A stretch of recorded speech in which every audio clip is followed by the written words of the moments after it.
Hello and welcome to Business Incorporated live on Channels Television. Well, the markets are buzzing right now. Here's what's coming up.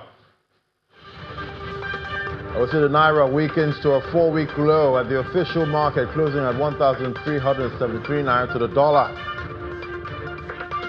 Kenya set for a major aviation upgrade as the government signs a $1.2 billion deal with a Chinese firm to expand the Kenyatta International Airport.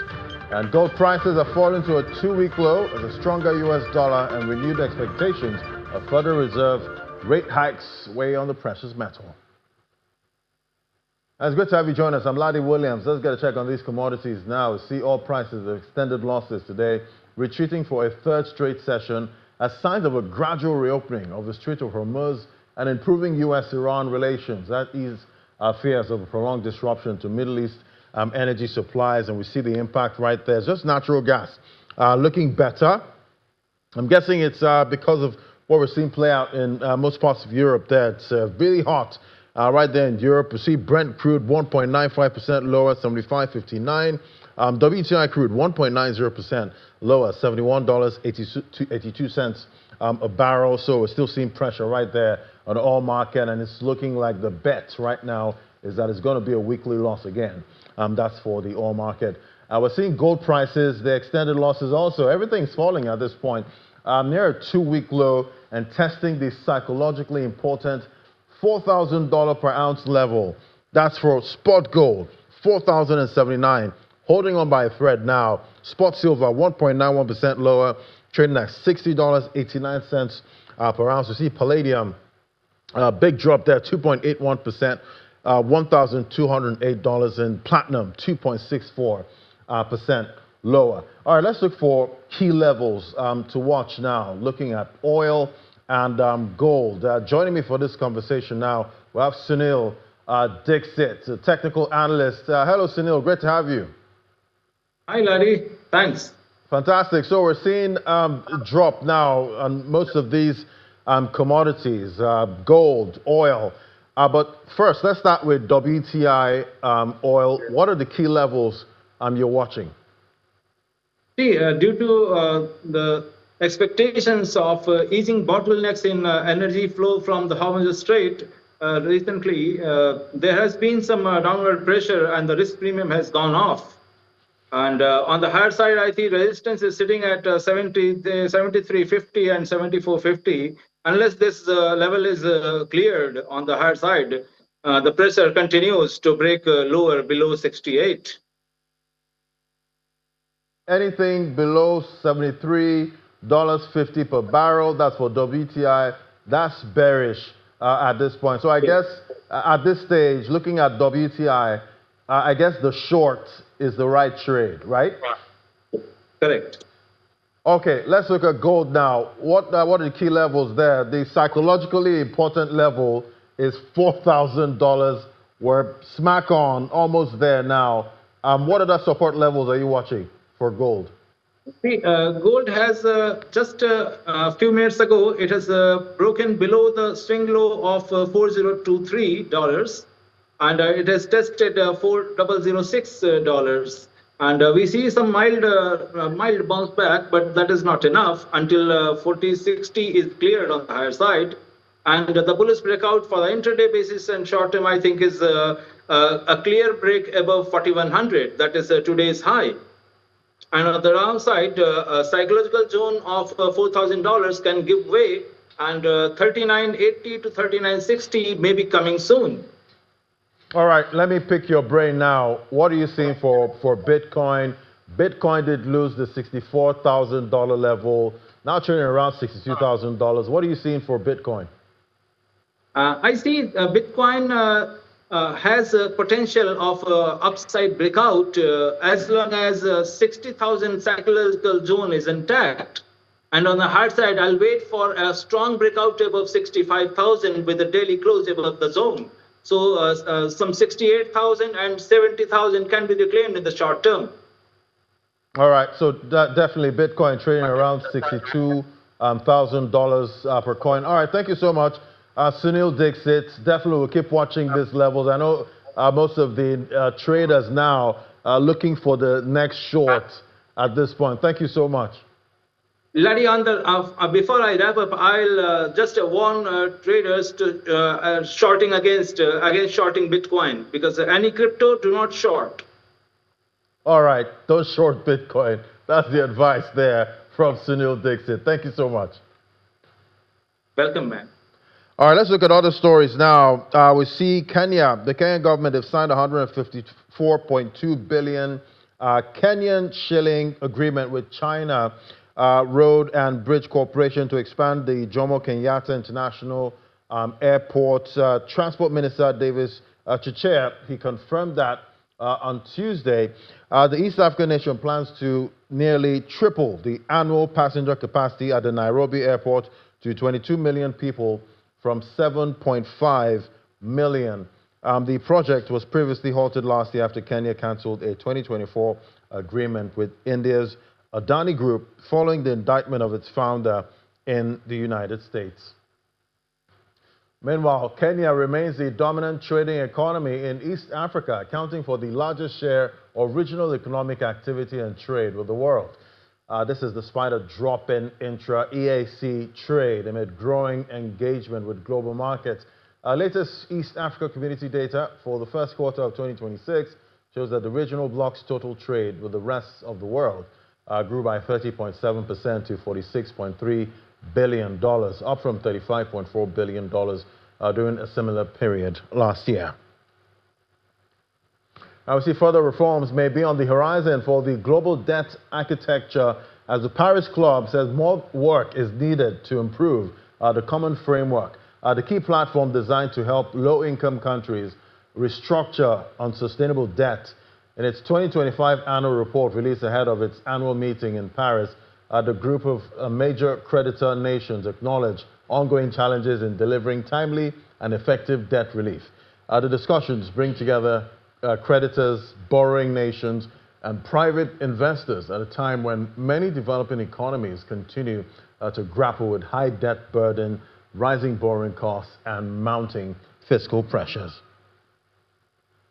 All right, let's get a check on what's playing out with the markets on the African continent. There we see it's mostly mixed. There we see the NGX all-share index about 0.10% down at intraday at 240,000. That level maintains for the Johannesburg Stock Exchange 0.64% lower, $110,917. We know that relationship between the Johannesburg Stock Exchange index there and metal prices. But let's bring in Kehinde Jones now, Head of Research and Strategy at Ancoria Securities Limited. Talk to us about what's playing out on the NGX. Great to have you on the show. Thanks for having me on the show, Laddie. Right, so from a weekly loss last week for the NGX, for the local bourse, this week it's been looking much better. Monday, Tuesday, we're being up, but the Wednesday trade is looking quite shaky right now. How are you seeing the market so far this week? So if you look at the market, the midday market today, you'll notice that the market lost about 0.9%. And this negative performance can be reflected to investor sentiment in the market, especially investors taking profits, and also attributed to the private placement by Dangote. And if you know that, you notice that today is the deadline for the private placement to occur by investors. So mostly in the market now, downside have lost about 10% currently at the market. MTN was almost on full offer this morning. And also, international bureau lost about 1.72%, while Zenith Bank, UBA lost above 0.12%. Well, for stock that have gained this morning, we saw FTN Cocoa have gained about 5%, Omatech have gained about 5%, and there are a lot of calls deals that happen in the market. There have done a call deal. A lot of MTN too is currently trading around below 800 this morning.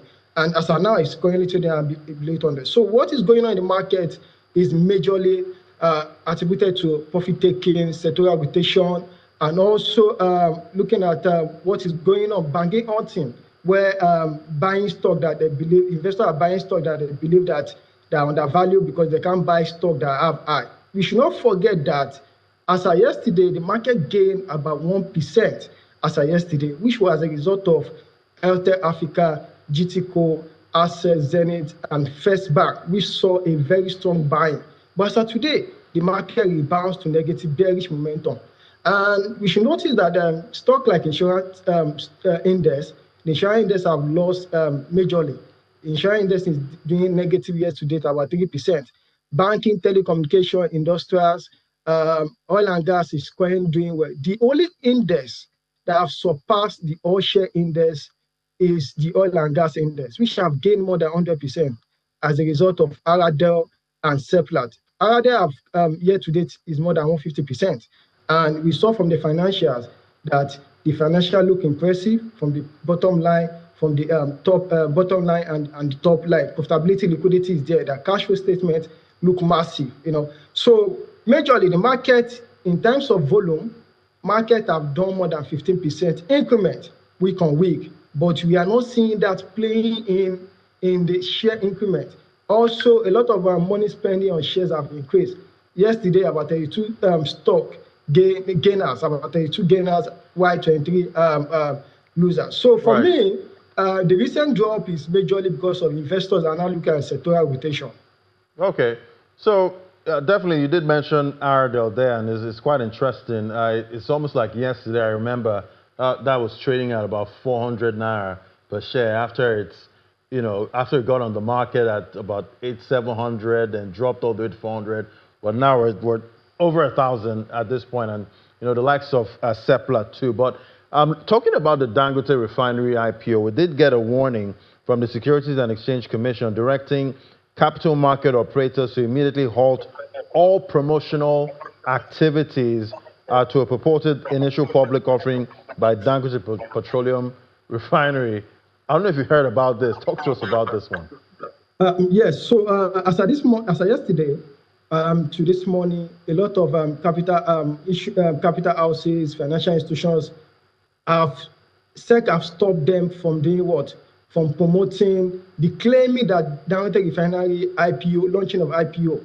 Now, what SEC is saying is that some information is correct, some information are not correct, because most of this information, some of them are fake advertisement message which is circulating online, claiming that people can buy these shares in the refinery. So some investment agency, maybe fake investment agency, have started collecting money for this public offer. So SEC have taken an action saying that there is no IPO that have been approved, or now Dangote have not filed any IPO which have been approved by SEC. So in order for SEC to play its regulative power, SEC stop all the promotion for the IPO, and also is saying that all the fake adverts should be removed within 24 hours. Even fake or genuine adverts for the Dangote IPO should be removed very as soon as possible. So what we should note is that there is no official Dangote Refinery IPO yet from SEC desk. So investors should only trust an announcement from SEC and maybe from NGS or from financial institutions or financial advisors.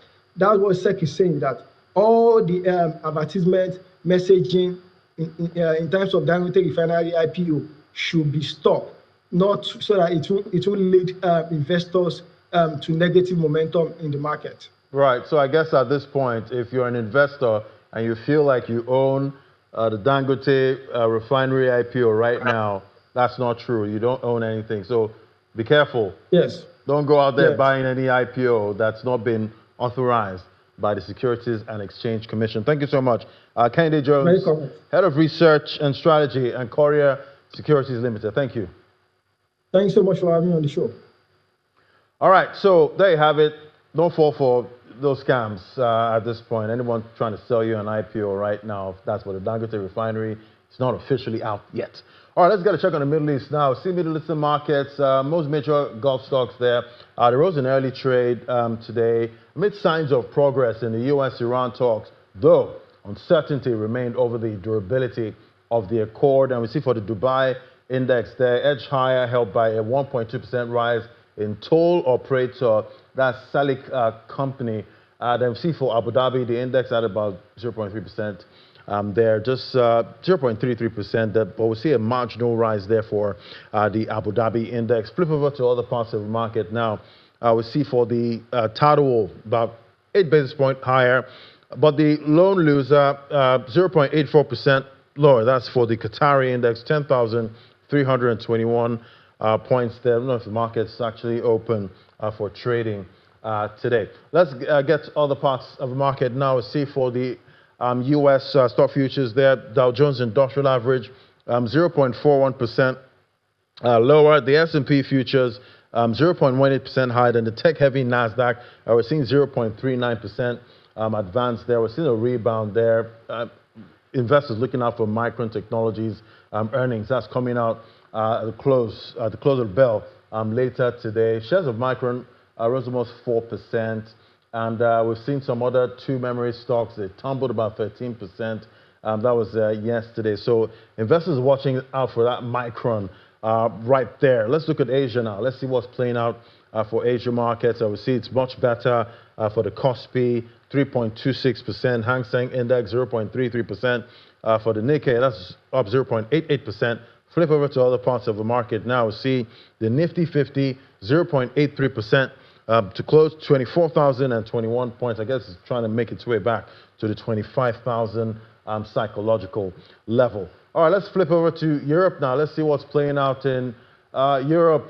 Great to have you, Lars. So I hear a little birdie tells me it's really hot in Europe. How's it looking?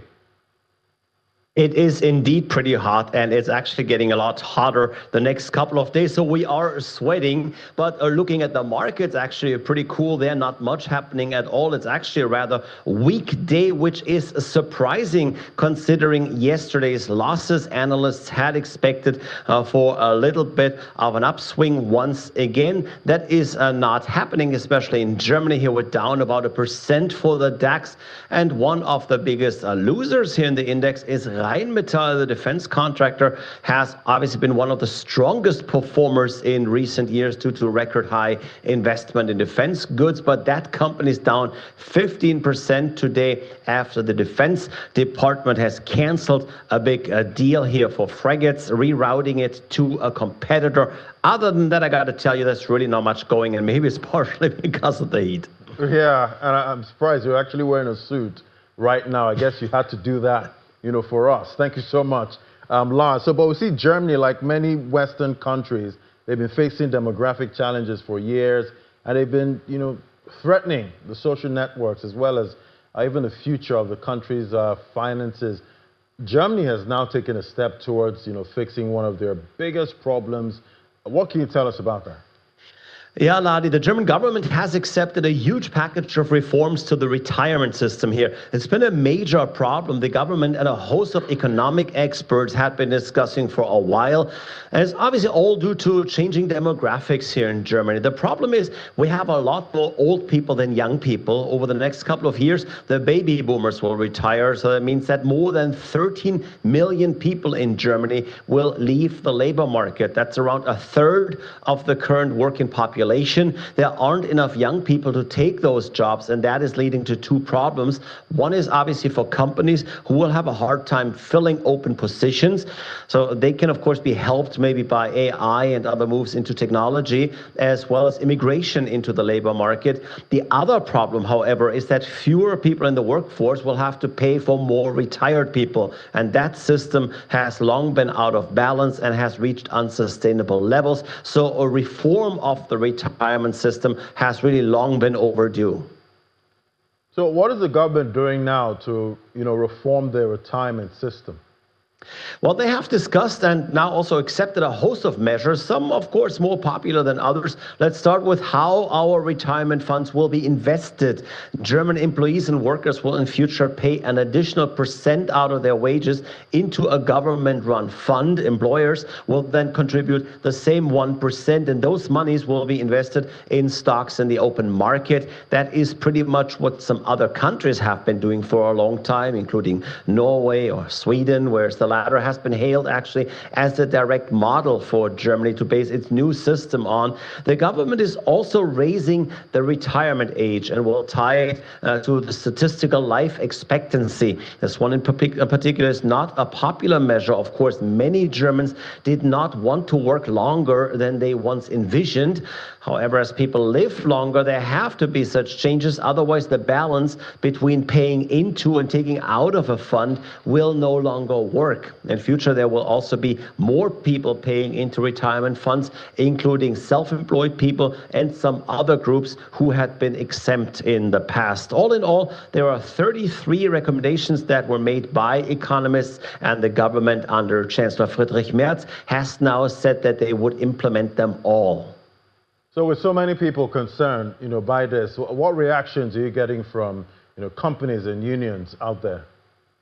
Yeah, Ladi, as one would expect, reactions are pretty mixed. Generally, employers tend to agree, while unions criticize some of the measures. But let's get a bit deeper. The president of the Industry and Trade Chamber, he says that the measures were long overdue. And like I said, that is certainly a fact no one can argue with. That is plain and simple math. The chair of the Banking Commission says that they appreciate the government signaling a clear direction, and they are optimistic that this reform will not simply cost Germans more money. It seems that especially the point of investing retirement funds in the open market is seen as a plus here. Unions, however, don't agree with the extended work life. Of course, they criticize that early retirement will no longer be possible for people who might have started their career very young and have accumulated more years in the labor market than others. And there is some truth to that point as well. However, there seems to be a general understanding in the country that a big reform is necessary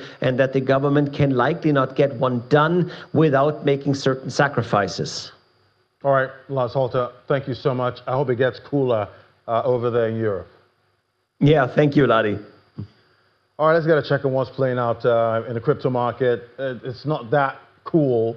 The crypto market, definitely, we still see Bitcoin there, sub 64, but making a move back up, 63,000, 1.07% higher. Ethereum, 1692, 1.45% high. The BNB is also joining, and most of the coins listed on CoinMarketCap, that's the top 100. Solana is not missing out too, about 1.18% higher. Let's look at some headlines in the market there. We see Ripple, partner SBI Holdings, and blockchain infrastructure provider Startail Group have launched JPYSC, a yen-pegged stablecoin built on the Ethereum blockchain. The stablecoin became available to SBI VC Trade customers today, representing a significant development in Japan's regulated digital asset sector. According to the companies, JPYSC is designed as a trust-type stablecoin and is distributed through SBI, Trust Bank, while SBI VC Trade supports issuance and customer access. Then we see OpenPayD has secured approval under the European Union's market in crypto assets as MiCA regulation, marking a significant milestone in its expansion across the digital asset sector. The authorization allows the fintech infrastructure provider to offer regulated crypto-related services across the European Economic Area under the EU's new crypto framework. The approval is expected to strengthen OpenPayD's position in the rapidly evolving digital finance market and support its efforts to bridge traditional banking and digital assets. Also, see the U.S. Senate to pass the housing bill that includes a provision preventing the Federal Reserve from issuing a central bank digital currency until 2030. The legislation, approved by 85 votes to 5, is primarily aimed at increasing housing supply and curbing the acquisition of single-family homes by large investors. However, the inclusion of the CBDC restriction marks a significant development in the ongoing debate over the future of digital currencies in the United States. So that's how major markets we track are looking today. That's for the midweek trade. We'll see if we can get some relief for oil. I know for those of us that buy fuel at the pumps, we don't want to see oil prices rising, but definitely for government revenue and for some of those oil-producing nations, they'd like to see oil at a good price. But that's how major markets are looking today. We'll definitely keep you up to date on what's playing out, and also what trade to make at this point. What are you going to do with oil? What are you going to do with gold? Are you shorting or longing? Let us know on our social media. Thank you for watching Business Incorporated today. From me and the team right here at Tennis HQ, it's bye for now, and it is buy low and sell high.